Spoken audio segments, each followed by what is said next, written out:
If an elderly woman, sitting quietly in the corner with sorrowful eyes and ears that could no longer hear, walked into the place where you work, what would you do?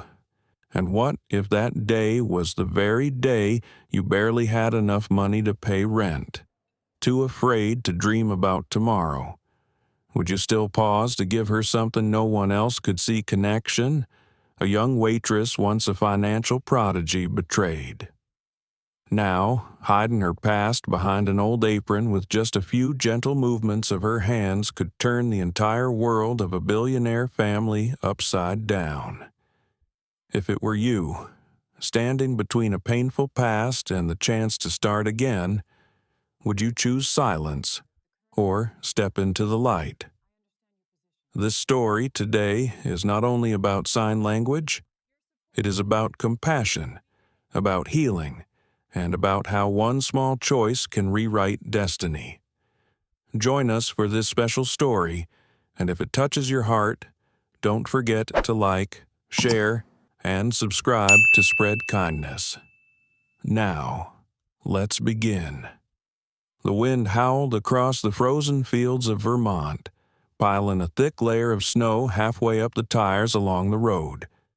This year's blizzard had come earlier and fiercer than usual, leaving the little town of Maple Hollow nearly paralyzed. On the side of Highway 42, a small, weathered diner still glowed with a faint yellow light amid the storm. Maddie's Diner, a name as simple as its owner. Madeline Maddie Clark, 32, was the owner, cook, and sole waitress. Her long brown hair was usually tied neatly back, her gray-blue eyes calm, and her face carried a quiet composure despite a life that hadn't been easy. Once a sociology student, Maddie dropped out when her mother fell seriously ill. After her mother's death and her father's disappearance, she inherited the little roadside diner and treated it as the only piece of family she had left. That morning, as always, Maddie was up at 5 a.m. She lit the stove, brewed coffee, and set the tables, ignoring the constant warnings about a level 4 blizzard. Still, maybe someone out there needs a hot bowl of soup, she whispered to herself more than to anyone else. The diner was empty. Only the sound of an old radio played soft jazz into the silence. By noon, when the snow had completely buried the sign outside, Maddie heard an unfamiliar engine out on the road. A sleek black SUV pulled in, then another, and another. Within 15 minutes, nearly a dozen luxury cars filled the snow-covered lot. The door opened, and one by one they stepped inside. The first was a tall, broad-shouldered man in a long gray coat, his silver hair tousled by the wind. He gave a polite nod. "Excuse me. May we shelter from the storm here for a while?" Maddie nodded without hesitation, pulling out more chairs. Of course. A storm like this is nothing to play with. Then came the second, the third. In the end, 15 men and women, ranging from their 30s to 60s, all in thick coats and leather boots. They spoke little, but their demeanor and presence made it clear these were not ordinary travelers. Not everyone would have noticed, but Maddie had a keen eye.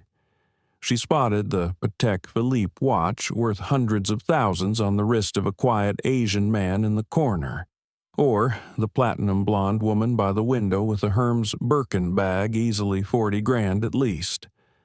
Maddie poured steaming cups of coffee and served bowls of beef soup with her usual soft, unpretentious manner. "So, where are you all headed? Getting caught in a storm on this stretch of road?" she asked honestly. A salt-and-pepper-haired man chuckled, his voice deep but friendly. "We were on our way to the Winter Investment Summit in Aspen. Didn't expect the snow to be this brutal. The GPS misled us, and we ended up here. Seems fate brought us to your diner." Maddie smiled lightly, thinking little of it. She had no idea that sitting before her was a gathering of some of the most powerful figures in America's finance and tech world: oil magnates, venture capitalists, the head of a global charity foundation, and the CEO of an international hotel chain. The storm lasted more than 3 hours. In that time, Maddie treated them no differently than anyone else: attentive, kind, without the faintest trace of flattery. She even brought out warm blankets and extra toast from the kitchen. When the blizzard finally eased and they began to leave, a woman in a trench coat paused at the door. "What's your name?" she asked softly. "Maddie Clark," she replied, wiping her hands on her apron. The woman smiled. "Thank you. Maddie, you have no idea what you've just done." Maddie only nodded, not understanding what the words meant. She didn't know that within 24 hours, her life and that little roadside diner would never be the same again. The next morning, soft sunlight filtered through the misty windows of Maddie's diner. The sky was unusually clear after a night of raging snow. Maddie was making coffee as usual, her thoughts drifting back to the strange guests from the night before. They had left in silence, leaving behind nothing but a few unwashed cups and a lingering, peculiar feeling. She had no idea today would be unlike any other day before. The first engine roared at exactly 8:12 Ma'am. Maddie was wiping down the counter when she heard the hum of tires, then the sharp squeal of brakes outside. She looked up. A Rolls-Royce Phantom had just pulled up to her door. The rear door opened, and out stepped a man in a navy suit, sunglasses shielding his eyes, polished leather shoes gleaming. Then came the second car, a Bentley Flying Spur. Then a third, a blazing red Ferrari gliding over the melting snow. Within 10 minutes, the little parking lot, which barely held a dozen cars, was overflowing, and the stream of arrivals showed no sign of stopping. Not only cars. Overhead, Maddie heard the thundering blades of a helicopter. A sleek silver civilian chopper was descending onto the very strawberry field where her mother used to plant years ago. Her heart raced as she rushed to the doorway, torn between shock and fear. Before her eyes stretched a sight almost unreal: over 100 luxury cars, lined up for nearly a mile. A tall, silver-haired man stepped up the diner steps. Maddie recognized him, the one who had sat quietly in the corner last night, with the Scottish wool scarf. "Good morning, Maddie," he said with a gentle smile, as though this were perfectly ordinary. "We have some business to attend to." She stammered. "What's happening?" The man handed her a gold-embossed business card. It read, "Maxwell Langford Chairman, Langford & Co., Foundation, one of the largest financial conglomerates in the world. We'd like to hold a little breakfast gathering here, today." Maddie glanced toward her tiny kitchen, bewildered. "I don't have enough dishes, not enough staff." Maxwell tilted his head. "Don't worry. We've brought everything. All we need is this place, and you and the sincerity you showed us last night." The diner doors swung open. A team of uniformed chefs entered, followed by installers carrying tables, coffee machines, even live streaming equipment. Everything moved as if rehearsed to the second. The next to arrive was a tall woman in a long cashmere coat, her black hair tied low, eyes sharp yet warm. She embraced Maddie lightly, like greeting an old friend. Evelyn Armand, CEO of Armand International Hotels. "Yesterday, I had your soup. Today, I've come to thank you." Before Maddie could reply, Jinwoo Park, a Korean tech billionaire with a gentle smile, placed a small leather box in her hands. Inside was a card, a $500,000 community development grant under her name. "This is for you to renovate your diner, or turn it into anything you dream of," Jinwoo said, his voice soft as a breeze. Maddie stood frozen, unable to comprehend why a bowl of soup and a bit of coffee could lead to all this. Maxwell stepped closer. "You don't realize it, Maddie. Last night, you were a light in the storm, not just outside, but in our hearts." She shook her head, still unbelieving. Most of us had lost faith in kindness, in selflessness. "Last night, you didn't ask a single name, didn't glance at a single watch. You simply ladled more soup, handed us blankets, and asked, 'Are you cold?' That stirred something within us." Maddie's eyes brimmed with tears, not for the money, but for the words. Words she hadn't heard from anyone since her mother's death. At 10 a.m., the press conference began. Journalists, TV crews, tech bloggers, and financial reporters crowded the tiny town, none of them quite understanding what was unfolding. Yet every camera turned toward the woman in an apron, flour still on her hands, Madeline Clark. Maxwell stood at the microphone. "We hereby announce the establishment of the Maddie Foundation, dedicated to building community rest stops, offering free aid to those in need during harsh winters. The foundation begins with a budget of $15 million. Maddie gasped, overwhelmed, but it wasn't over. Evelyn stepped forward. "We also formally invite Ms. Maddie Clark to serve as honorary director for Armand Hotels in New England should she accept." Before she could respond, an ambulance pulled up. An elderly man in a wheelchair was rolled forward. His frail hand reached out to hers. Louis Donovan, founder of Donovan Medical.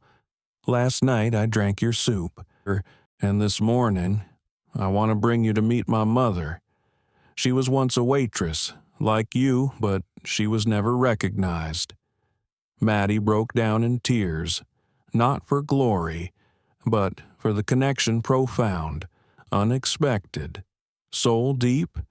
She had never imagined that one bowl of soup in a snowstorm could open the door to a new world where kindness was truly answered.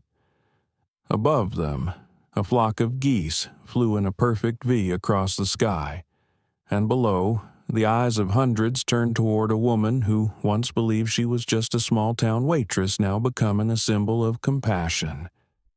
The afternoon drifted by like a slow dream. The little diner, usually so quiet, had become the focus of an entire nation. Maddie still wore her faded pink apron, her hands dusted with flour, standing amid flashing cameras and powerful handshakes. Yet deep in her eyes, something was breaking open like a door of memory blown ajar by the storm the night before. She declined exclusive interviews. She did not appear on television. Instead, she sat quietly at the table by the window, beside Louis Donovan, the frail old man whose eyes still burned like embers in a hearth fire. "Mr. Donovan asked gently, "You once studied at Le Cordon Bleu, didn't you?" Maddie froze. No one knew that. No one. She forced a vague smile, trying to mask her shock. "I was just a girl who baked pies in my mother's old kitchen." He shook his head softly. "I once sponsored a secret scholarship program. Only 3 people were chosen that year. One of them was you, Madeline Ashford." Maddie's heart plummeted. She sat up straight, her back rigid. She had once been Madeline Ashford's sole heir to the prestigious Ashford Hotels chain, celebrated as a culinary prodigy with a dazzling future. And then, 4 years ago, She vanished from both the culinary and financial worlds. To the world, she had disappeared without a trace. To Maddie, it had been surrender abandoning a life that had betrayed her. She remembered the night everything collapsed. Betrayed by her fiancé at the time, Jonathan Hale, co-founder of Ashford Hotels. He not only stole control of the company her parents left her, but also fabricated evidence accusing her of financial fraud. The media crucified her. Friends turned away, and her only family, her mother, collapsed from the shock and died soon after. And so, Madeline Ashford, once a symbol of the next generation's brilliance, simply disappeared. She cut all ties, changed her name to Madeline Clark, and retreated to the town of Snow Ridge, reopening her mother's diner, living day by day as a shadow of who she once was. Louis Donovan placed his hand on the table, his voice raspy but firm. "You think you're hiding? You're not. You're healing."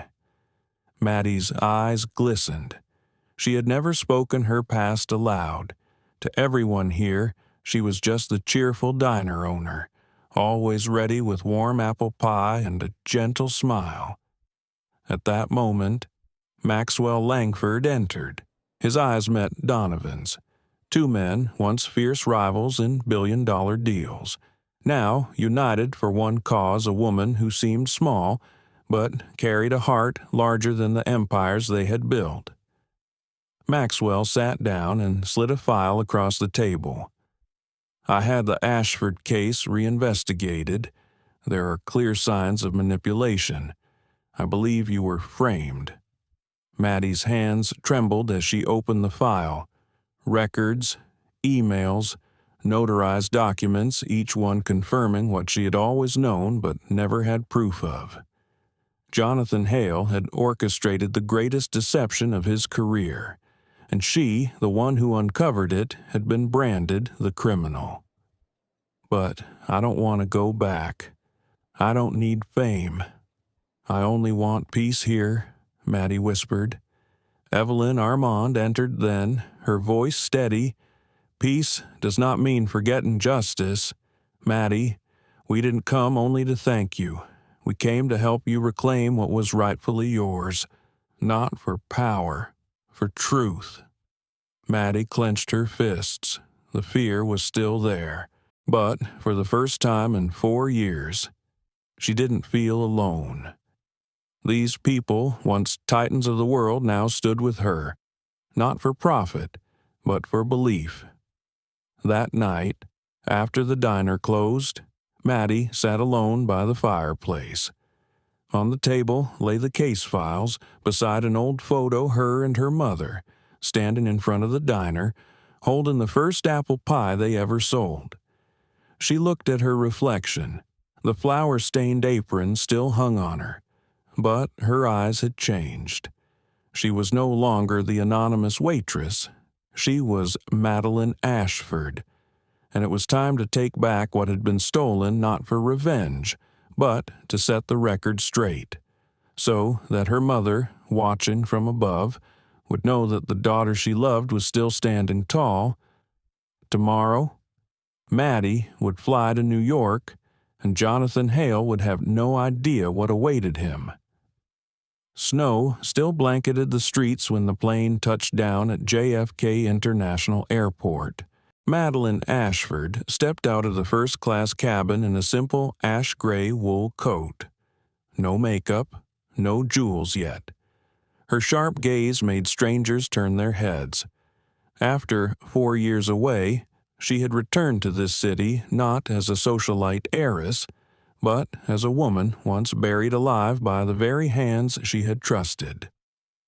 Waiting at the terminal were Maxwell Langford, Evelyn Armand, and a legal aide named Renee. Few words were exchanged on the ride to a discreet midtown office Maxwell had quietly arranged. Maddie stared out at the familiar skyline towers that once defined her life. Now only distant memories. Fear no longer clutched her chest. Her heart carried not only scars, but a new determination to unearth the truth. Inside the modest building was a war room. The sharpest legal minds, drawn from several global firms, worked with the precision of a military campaign.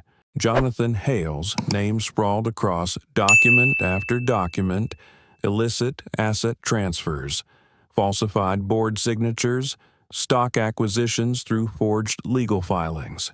The evidence now formed a damning mosaic. Renee laid out a report. We've located 2 former senior accountants from Ashford Hotels. Both resigned immediately after your scandal. One is ready to testify. The other initially refused. But once news of your return spread, she reached out to us herself. Maddie's hands tightened in her lap. Fear, resolve she couldn't tell them apart anymore. She nodded. Let's meet them. The first meeting was in a quiet cafe near Central Park. The man who walked in was someone she once knew too well. Michael Trent, Ashford Hotel's former head of finance. He looked older, his face lined, his eyes shadowed by years of guilt. Madeline Michael whispered, standing before her, I was wrong not to speak. I was a coward. I knew Jonathan fabricated the audit. I knew the files were forged, but I was afraid of losing everything. She held his gaze in silence, and now Michael exhaled, shoulders heavy.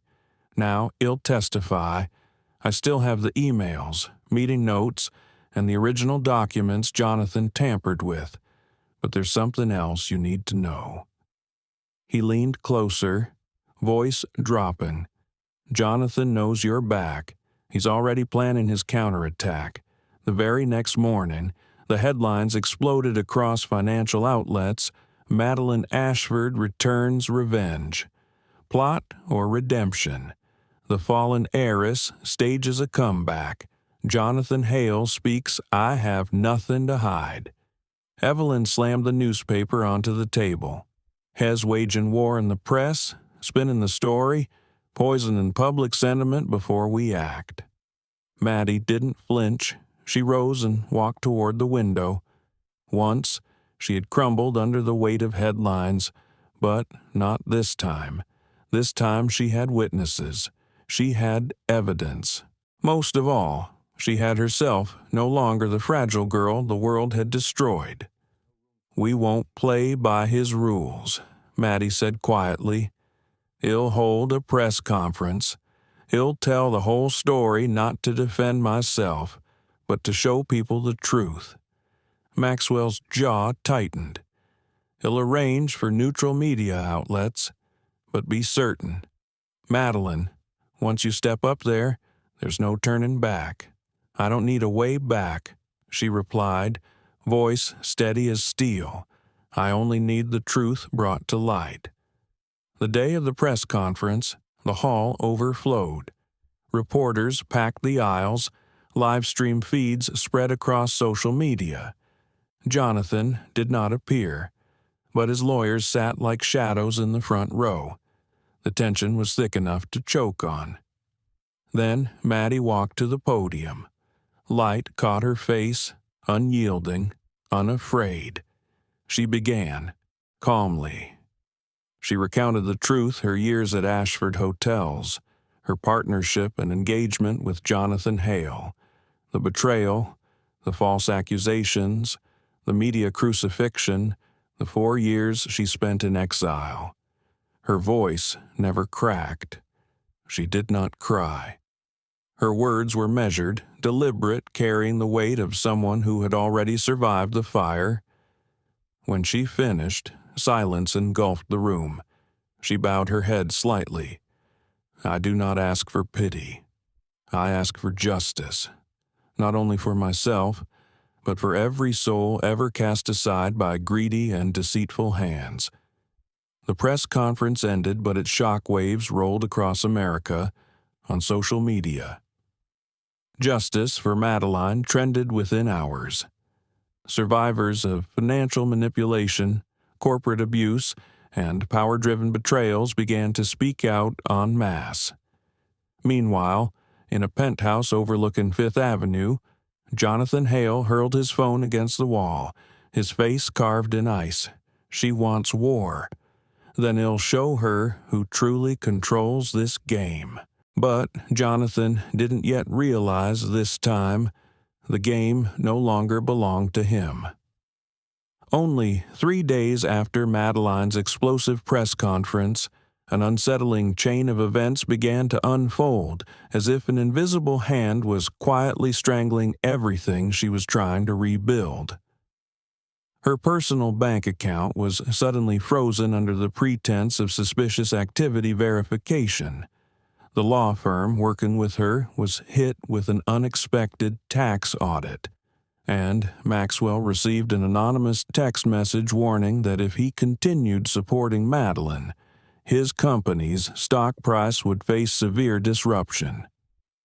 Evelyn stormed into the conference room, eyes blazing. It's begun. Jonathan's playing his favorite game, manipulating from the shadows. No fingerprints left behind, but enough to shake everything we've built. Renee, fingers flying over her laptop, looked up grimly. I've just traced a series of smear articles about Maddie on finance forums. They look random at first glance, but every post links back to a PR server belonging to Hale Holdings. Madeline's hands tightened around her coffee mug. She wasn't surprised. Jonathan never fought face to face. He preferred knives in the dark, subtle but lethal. But this time, she wasn't alone. Good, Maddie said, her voice steady. If he wants to play in the shadows, then we'll shine light into every corner he thinks no one can reach. A crisis meeting was convened between Madeline and a temporary council of former Ashford Hotel's shareholders. Many of them had once been close friends of her father. Harold Ashford, a man remembered for integrity and the honor he brought to the American hotel industry. After Madeline's so-called financial suicide years ago, most had kept silent, afraid of Jonathan's wrath, but now their eyes carried a mix of shame and something else, solidarity. An older man finally spoke. Madeline, if you can prove Jonathan falsified the audit results 4 years ago, we can call an emergency shareholder session, but it won't be easy. He controls the media narrative and still holds most of the shares. Maxwell leaned forward. We've developed signature analysis software. The filings Jonathan sent to the SEC don't match the originals Michael Trent provided. If the board authorizes an independent review, well, have technical proof impossible to deny. A vote was taken. The results 9 in favor, 2 abstentions, 4 against. Just enough to reopen the internal investigation. But it also meant Jonathan would know immediately. And indeed, he did. Within hours, a video surfaced online, a masterfully doctored clip showing Madeline at a lavish party 5 years ago, raising a glass beside a businessman later disgraced for corruption. Her voice, clearly manipulated, seemed to say, everything can be bought, even an audit.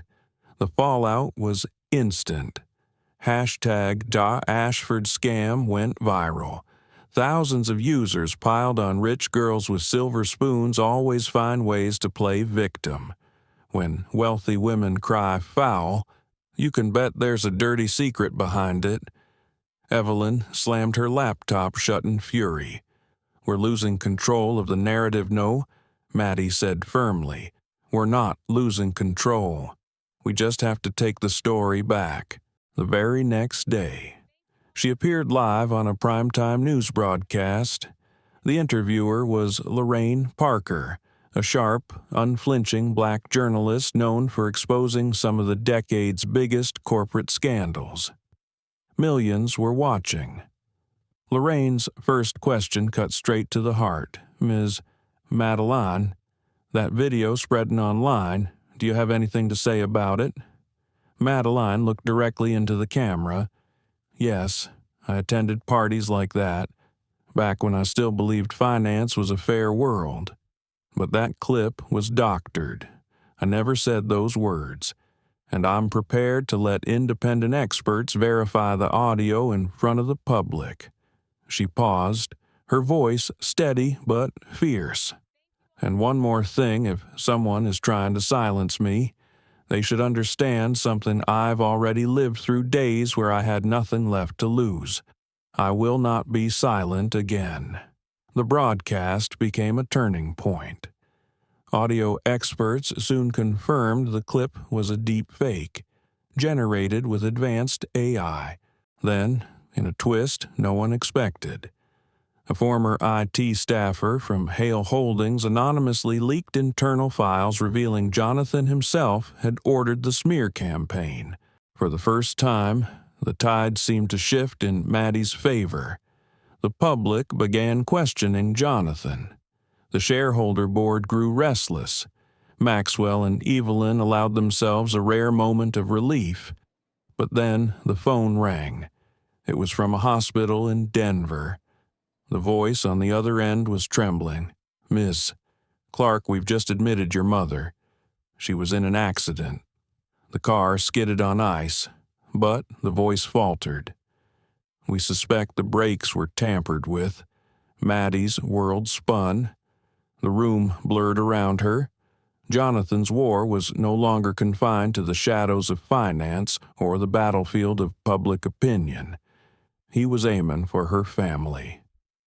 Madeline sat motionless in the leather chair of the Grand Ashford Denver Hotel's conference suite, where she had rushed after the call from the hospital. Her hand clutched her phone so tightly her knuckles turned white. On the screen was her mother, Eleanor Clark, lying in the intensive care unit. Her face was mottled with bruises, her neck braced, but miraculously, she was still conscious. Maxwell rested a hand on her shoulder, his voice heavy. "I've already dispatched the private investigation team. They're pulling traffic camera data as we speak. If the car's brakes were tampered with, well, know who did it." Evelyn entered the room carrying a thick folder. "Maddie, an internal source just sent me an audio recording. Jonathan and his communications chief. In it, he ordered the creation of deepfake videos and he spoke about staging an accident to push you over the edge. He targeted your mother." Madeline's chest felt like it was being crushed. For a moment, she couldn't breathe. Then something shifted. Her eyes hardened. This was no longer the gaze of a betrayed woman or a frightened daughter. It was the gaze of a warrior, forged in fire, with nothing left to fear. "So, he wants war," she said quietly, each word edged in steel. "Then we won't just fight back. We'll end this for the next 48 hours. Madeline barely slept. She and Renee combed through every scrap of her late father's handwritten notes, yellowed pages filled with scribbles, timelines, and obscure references to something called Project P. In the back of her father's desk drawer, tucked inside a weathered envelope, they uncovered the key, an undisclosed contract signed years ago between Harold Ashford and the 3 other founding shareholders. Renee's hands trembled as she read aloud, "If any of the 4 founders uncovers financial fraud, that founder holds the right to summon an emergency shareholder council and suspend the executive board immediately regardless of share percentage." She looked up. This was Harold's safeguard. Project P wasn't just a note, it's the ultimate trigger. Madeline rose to her feet. "Maxwell, I need an emergency session with the original shareholders, and I want this made public.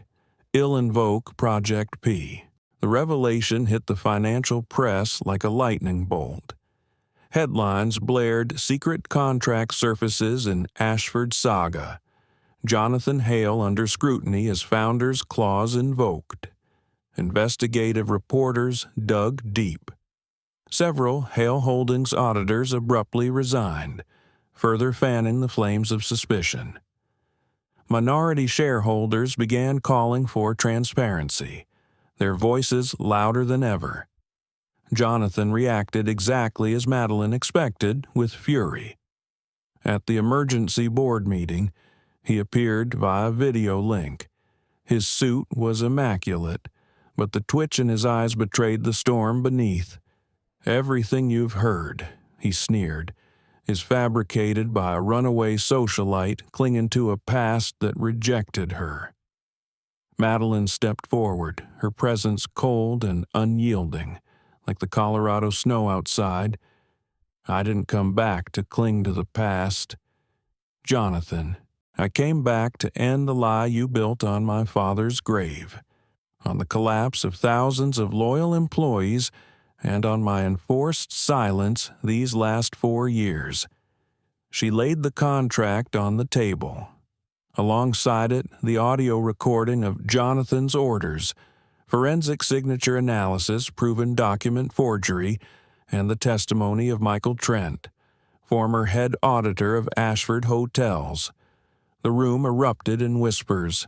Then came the vote, 13 in favor, 2 against, 1 absent. The motion passed.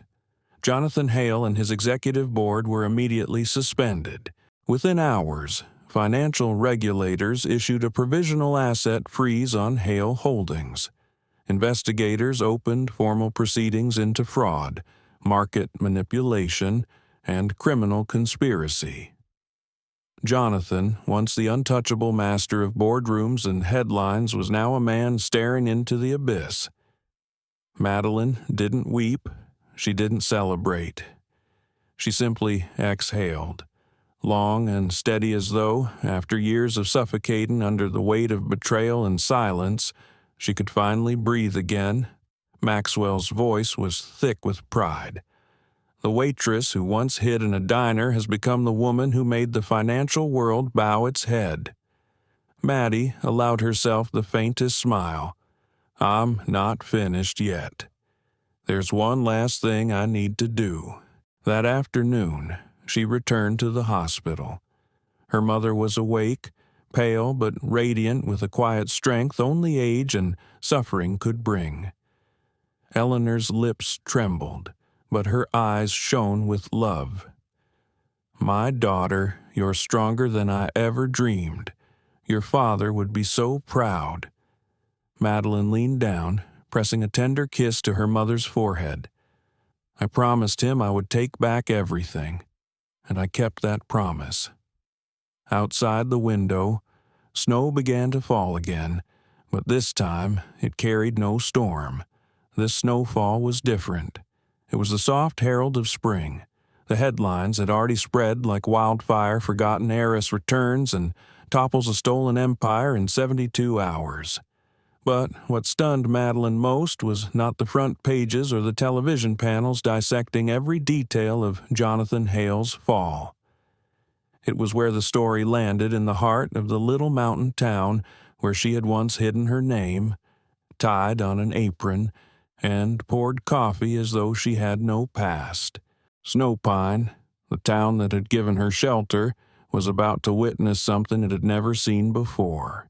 That evening, as the sun dipped behind the ridges and the snow turned lavender under twilight, Snowpine stirred. At first it was a hum, the low, steady growl of engines echoing through the valley. Then came the light's twin beams cutting through the trees, multiplying until the mountainside glowed like a parade of stars moving toward the town. One by one, they appeared Rolls-Royce Phantoms, Bentley Flying Spurs, Maybachs with tinted glass, the clean lines of a Lucid Air, even the sharp flash of a Ferrari's red paint catching the moonlight. More than 100 cars, more than 100 stories, converging on a town whose only landmark was a diner with a neon lantern above its door. Inside the Blue Lantern, old Gregory, the owner, held his coffee mug with trembling hands. His voice cracked as he peered out the frosted window. Lord above, am I dreaming? The door opened with a quiet chime. The first man to step through was Alexander Hayes, the billionaire who had once taken refuge in Madeleine's cabin on that stormy night. He paused at the threshold, inhaling deeply. A smile tugged at his lips. The smell of apple pie, he murmured. It hasn't changed. Behind him came Evelyn Armand in her elegant coat, followed by Maxwell Langford, Renee with her ever-present laptop, and then more each face familiar to Madeleine, each one tied to that night when she'd given soup and warmth without ever asking who they were. Tonight, all 15 of them had returned, not alone this time, but with advisors, partners, and cameras discreetly documenting history. By the time they reached the town square, Snowpine was transformed. The back lot of the Blue Lantern had been lit with strings of lanterns, their golden glow swaying gently in the cold air. Tables had been set beneath heated tents. A small jazz trio played softly in the corner, and snowflakes drifted down like confetti of silence. But there was no talk of mergers or profit margins, no whispers of stock or market shares. Every gaze was turned toward the SUV rolling to a stop at the edge of the square. Madeleine Clark stepped out. Her coat was thick, her hair tied simply, but her eyes shone with something more luminous than diamonds. For a moment, the square was silent. Then the applause erupted, a tide of clapping, cheers, and laughter that seemed to melt even the snow. Alexander approached her, lowering his head with a humility that caught every onlooker by surprise. "You didn't just save us from the storm, Madeleine," he said, his voice resonant and clear. "You showed us what honor looks like, what justice feels like, something no amount of money could ever buy." Madeleine blinked back tears. Her voice was soft, but steady. "I only did what was right, and I learned what right meant from this town." Then Maxwell stepped forward, raising a thick folder above his head. "Tonight, the 15 of us who once owed her a night's shelter have pledged together the Ashford Revival Fund. $200 million, not for us, not for boardrooms, but to rebuild the Ashford hotels in the spirit Harold Ashford lived by: dignity, not status, service, not hierarchy." The crowd gasped, some clapped, others wiped their eyes. Townsfolk who had once seen Madeleine only as the quiet girl who brewed their morning coffee now saw her reborn not a fallen heiress, not just the woman who toppled an empire, but a bridge between worlds. Madeleine turned then, and her gaze fell on Gregory, the man who had given her shelter when she had nothing but shame and an old suitcase. She walked to him, placed her hand gently over his. "He'll buy the Blue Lantern," she whispered, "not to own it, but to make sure it never goes dark. It was the first light in my darkest night." Gregory chuckled, slipping a small but weathered key into her palm. "No need to buy, child. It was always yours." A gust of cold wind swept the square, and with it came a flurry of snowflakes that sparkled under the lantern light. For a heartbeat, time itself seemed to pause. That night, Madeleine sat among them, all the billionaires, the townsfolk, the friends who had walked through storms beside her. The table was crowded with steaming cups, laughter, and the warmth of hands reaching across divides that had once seemed impossible to bridge.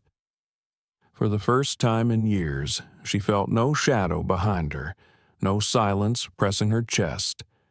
Only the steady, undeniable truth. Power is not in how much you own. It is in what you choose to do with what you have, even if it's nothing more than a cabin, a pot of soup, and a fire that refuses to die. After the dazzling night of reunion, when the town of Snowpine slowly sank back into its familiar quiet, Madeline sat alone on the balcony of the Blue Lantern's second floor. The night wind brushed through her loose brown hair. In front of her rested an old wooden box, once kept carefully in her father's private office, now handed back to her by Evelyn after sifting through the old Ashford archives. She opened the lid. Inside were a stack of handwritten letters, several faded photographs, a wristwatch with a cracked glass face, and a small USB drive. On the first letter, her father's handwriting was still clear. "My dear, if you're reading this, it means the truth is about to be revealed. Be strong, as your mother once taught you." Madeline's heart clenched. She slid the USB into her laptop. A video file appeared, simply titled December 14, Ashford Tower Office. The screen lit up with a scene inside her father, Richard Ashford's office. He was speaking to another man, none other than Jonathan Hale. "Did you really think I wouldn't notice you funneling company assets into shady offshore accounts?" Richard's voice was deep, filled with anger. Jonathan smirked. "You're old, Richard. Ashford needs new blood. I can double profits in 2 years." "No," Richard snapped, his fist tightening. "No profit is worth sacrificing integrity. I will report this to the board." The footage flickered. Then Jonathan's cold words rang out like a blade. "Then you will never leave this room." The screen went black. Madeline sat frozen. Her hands trembled, tears spilling silently down her cheeks. For years she had believed her father died of a stroke in his office, just as the press release had claimed. But now she knew her father had been murdered, and Jonathan was the man behind it all. The next morning, she met with Alexander Hayes at the little cabin she once lived in, now restored into a warm guest house. With trembling fingers, she played the video for him. "My God," he whispered, gripping the armrest of his chair. Madeline's voice shook, but her eyes burned with resolve. "We can't stay silent, not just for my father, for justice, for everyone who still believes in decency." Alexander nodded firmly. "Well, expose him, but first, he'll call an emergency shareholders meeting. This time, the world will see his true face." 3 days later, the emergency meeting of Ashford International shareholders convened at the company's new headquarters in New York. For the first time in 7 years, Madeline walked into the building that had once been the heart of her family empire. She wore a beige coat, elegant yet understated. Pinned on the lapel was a silver bird emblem, the old Ashford Hotel's logo, hand-drawn by her father decades ago. The grand boardroom was packed. Major shareholders, international finance officials, and media representatives filled the seats. The tension was thick enough to cut with a knife. Jonathan Hale strode in, his expression cold, but his eyes betraying unease when he saw Madeline seated at the center, flanked by Alexander Hayes and Evelyn Armand. "What is this circus?" Jonathan barked.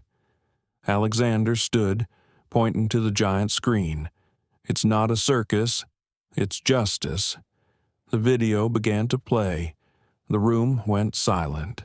Every word, every flicker of Richard's face, Jonathan's smirk, the chilling final threat it echoed like thunder. When the line, "Then you will never leave this room," resounded, gasps filled the chamber. Some shareholders covered their mouths, horrified. Jonathan lurched to his feet, trying to storm out, but Maxwell Langford and two security officers stepped in front of the doors. Madeline rose. Her voice rang steady, her eyes blazing. "You are suspended immediately, and you will face criminal prosecution for murder, abuse of power, and corporate theft." The room erupted. For the first time in Ashford history, applause thundered not for profit, but for truth. The next morning, headlines screamed across every front page, "The Betrayer Falls, Founder's Daughter Restores Legacy with Global Backing." That night, Madeline returned to the small cabin in Snowpine. She sat by the fireplace with Alexander, Evelyn, and Renee. They lifted their cups of steaming tea together, the firelight flickering against their faces. Madeline's voice was soft. "My father must be smiling now." Alexander shook his head gently. Not just smiling, proud, because his daughter not only carried on his legacy, but proved to the world that integrity is never out of date. A week after the fateful meeting in New York, Madeline "Maddie" Clark, now widely known once more as Madeline Ashford, stood in the grand lobby of the newly opened Ashford Grand Resort in Snowpine. On the soaring glass wall gleamed the restored golden emblem of the winged bird, shining against the snowy sunlight. The heart of an empire, once buried in ambition and betrayal, was now being reborn right here, in the same small town where she had once been an anonymous waitress. With the support of Alexander Hayes, Evelyn Armand, and a newly elected board of shareholders, Madeline launched the Ashford Renewed Project, a complete reconstruction of the Ashford Hotel's legacy across the globe. But this time, they would be more than luxury hotels. Each property would include free community spaces for local residents' libraries, vocational training centers, and meeting halls available for nonprofit organizations. They called it Ashford Heart Wings, Wings of Compassion, embedded into the heart of every building. At the project's unveiling, Madeline didn't wear an opulent gown. She chose a simple white shirt, black jeans, and the same worn boots she had once worn as a server. When she stepped up to the podium, the hall fell silent. Her voice was steady. "I was once a name erased from records, a person treated as invisible. But it was in those quiet days, wiping tables, pouring coffee cup by cup, that I learned the truest essence of a hotel, not the gold, nor the marble, but human warmth." The entire hall rose to their feet, applause thundering. Some wept openly. It was more than a speech, it was a declaration of rebuilding from the roots. That afternoon, Madeline, Alexander, Evelyn, and Renee stood atop the hill behind the new resort. Snow drifted gently around them. Before them, the white glass buildings sparkled under the winter sky. Beyond lay the familiar streets of Snowpine. "We've come such a long way," Evelyn whispered, eyes glowing with pride.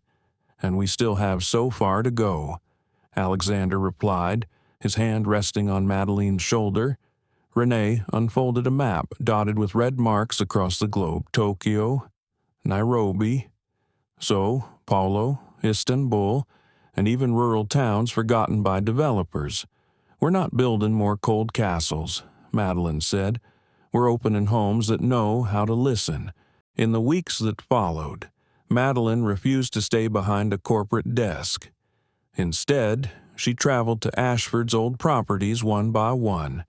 She visited a small hotel in New Orleans, where the receptionist, once ignored because she was mute, now had her ideas written on the wall for all to see. She went to a resort in Bali, where housekeeping staff were invited to sit at the same table as managers to redesign the guest experience. At every location, a single question hung in the lobby: If this place belonged to you, what would you make of it? And every voice from the security guard to the head chef was heard. Madeline was not reviving Ashford through a business model. She was transforming it into a global community, where kindness and recognition were the most valuable currency. Deep down, she knew this was exactly what her father had always dreamed of but never lived long enough to create. One night, when the resort had gone quiet, Madeline sat alone in a small top-floor room of the Ashford Grand. On the desk lay her father's old watch, now with a new glass face, and beside it a fresh letter she had written to herself. The road ahead will not be easy, but I have risen from snow, from loss, from pain, and turned it into light. If one day I lose my way, let me remember the best of things always begins with an open hand, not to take, but to give. She folded the letter and tucked it into the drawer. Stepping onto the balcony, she gazed at the snowfall across the night sky. The glow from the hotel rooms shimmered like a constellation of stars whispering to her that justice could indeed be built with kindness, one brick at a time. That evening in Geneva, the Global Summit on Sustainable Development gathered representatives from over 100 nations, international organizations, investors, and the world's leading entrepreneurs. On the main stage, her name appeared in bold letters. Madeline Ashford, redefining leadership through compassion. Madeline stepped forward with a gentle smile. She did not speak of capital flows or expansion strategies. Instead, she spoke of frozen fingers on a stormy night, of the terrified eyes of a young girl who had once lost her entire family, and of the first warm moment when one of 15 strangers had asked her softly, "Are you okay?" She ended with a line that made the entire hall rise to its feet, applause thundering for nearly 3 minutes. We cannot change the whole world in a single day, but in a single day, we can change someone's whole world, and sometimes that is enough to begin. After the ceremony, Alexander walked toward her, holding a small silver box. No fanfare, no spotlight. Inside was a simple ring with 2 words engraved on the inner band. "Snowlight. That was the first light I ever saw in my life," he said softly. "Not from success, but from you. I'm not asking if you want to become an Ashford. I'm only asking, will you keep walking this journey with me?" Madeline did not answer immediately. She took his hand, her gaze drifting to the snow falling quietly beyond the glass. A small, tender smile curved on her lips, and she nodded. No words needed. Back in Snowpine, the once sleepy town had now become a symbol of kindness rippling outward. Madeline hosted a reunion for all those who had once sought shelter in her diner that fateful night. The billionaires, who had once only known numbers and power, now sat exchanging stories about children's books, swapping photos of community projects they had launched under the Shelter 15 Fund. Renee recounted her journey bringing clean water to rural Kenya. Evelyn laughed as she showed off her new barista certificate. Hayes proudly described the vocational training center for the homeless he had just opened in Chicago, named Maddie's Table. Madeline sat quietly in the old kitchen where everything had begun. The room had been preserved exactly as it once was, even the chair where she had once collapsed in tears. Now it had been repainted, with a small plaque hanging above it where an empire was seeded from tears and kindness. Just then, her phone buzzed. A message from an unknown number lit the screen. Maya Leclerc. "I was the CFO Jonathan forced out years ago. I have evidence he is still manipulating several offshore funds under other names. Do you want to meet Madeline?" Stared at the message. In her heart, there was no longer anger, only clarity. She knew that justice never ends with a single verdict. It is a process, ongoing. And when one is strong enough to forgive, one is also strong enough to keep protecting what is right. She replied, "Let's meet," where it all began. Outside, snow fell thick over the diner's roof, but inside Madeline's heart, there was only light, not the blinding light of glory, but the steady glow of belief that sometimes the quietest things can create the most radiant endings. Because sometimes all it takes is a warm kitchen, a heart that believes in goodness, and a single stormy night to rewrite destiny in today's fast-paced world. We often forget that the smallest gestures, the ones that seem almost insignificant, can be the very moments that touch the deepest parts of the human heart. The story of Maddie the quiet, humble waitress is not just a modern-day fairy tale.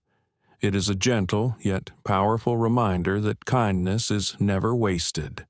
Though she carried wounds from a painful past, Maddie did not choose resentment, nor did she choose to erase herself. She chose to live quietly, letting her heart lead the way. And it was through one simple act, using sign language to reach out to a deaf elderly mother, that she opened a miraculous door. A door that not only changed her own life, but also healed souls that once seemed frozen. The lesson here is clear, though never easy. We don't need power, wealth, or fame to create something extraordinary. Sometimes, all it takes is to truly listen and to see others with eyes of compassion. That alone is what the world longs for. If you've walked through the highs and lows of life, you know this truth: the most precious things are not what we achieve, but what we give. Thank you for staying with us until the end of this story. If it touched your heart, or reminded you of something deep within, please like, share to spread love, and subscribe so you won't miss the next inspiring story.